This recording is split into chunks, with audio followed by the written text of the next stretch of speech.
right. Last week we heard all about death. And this week, this Sunday, setting the earth on fire. Wow. Well, today as we dig into one of Jesus' so-called hard sayings, the image of the Prince of Peace threatening arson is pretty jarring. It's discouraging to think that faith in Christ can be the cause of violence and division. But this was the very real experience for the first Christians. To follow Christ meant embracing a way of life that could easily separate you from your family, your friends, and even your community. Yet this didn't happen long ago in a galaxy far, far away. It's also experienced today by those who want to become Christian. My own mother wasn't too pleased when I decided to convert to Catholicism in my 30s. In a culture where Christianity seems to be barely tolerated and even attacked in the public square, serious loyalty to Jesus makes people uneasy and, if not downright fearful, as we hear far too often in the news today. So how are we to take all this talk about setting the earth on fire from Christ, who is, after all, what? Love incarnate. In our society, we let people do almost anything. Anything goes. You decide what you want, even as far as gender. Seems the only thing you can't be is judgmental.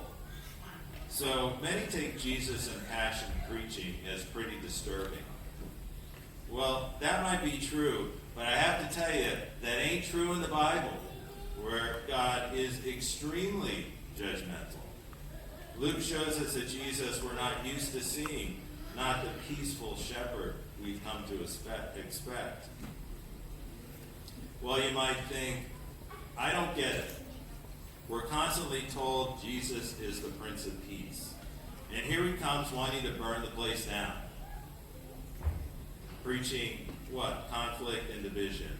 So how do we reconcile this en fuego Jesus with the meek and mild one? Well, first I think we have to wrap our heads around how God's love is received in our fallen world. We've got to ask what God's love looks like in the context of a world gone all wrong. Now keep in mind that God is pure love. Pure love. And that never changes.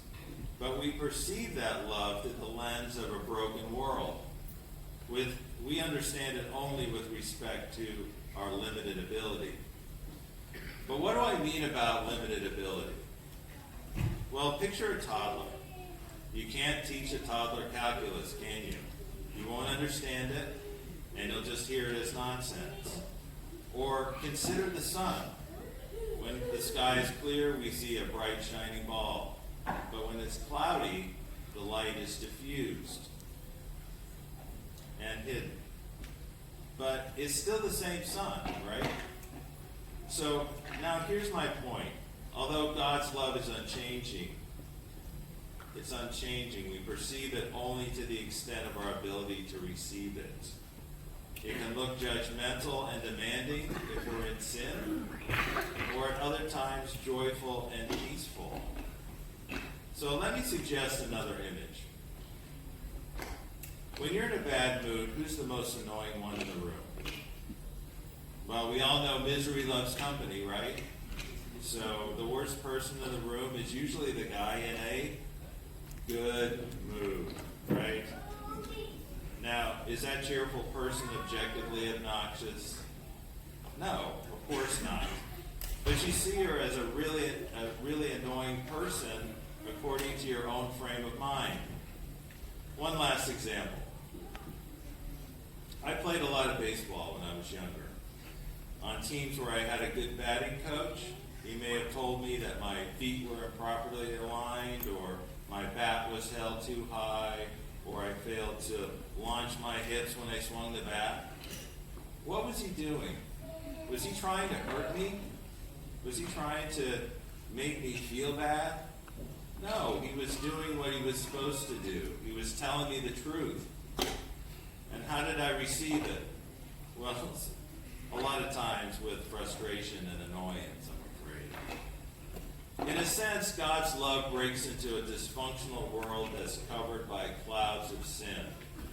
So when Jesus confronts our disordered lives, we tend to see him as a troublemaker, as a breaker of the peace. Dysfunctional people tend to discount, hide, or ignore problems just as a way to get along with others. But is that an authentic type of peace? No.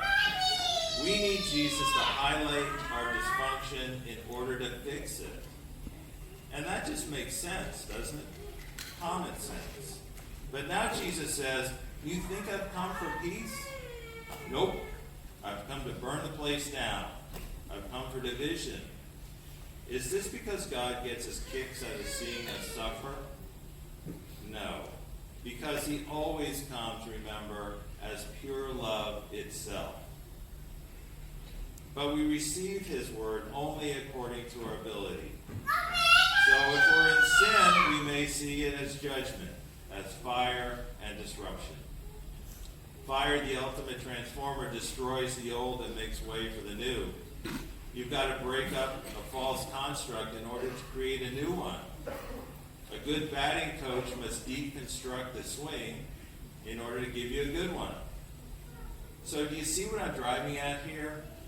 Jesus wants to eliminate sin in our lives.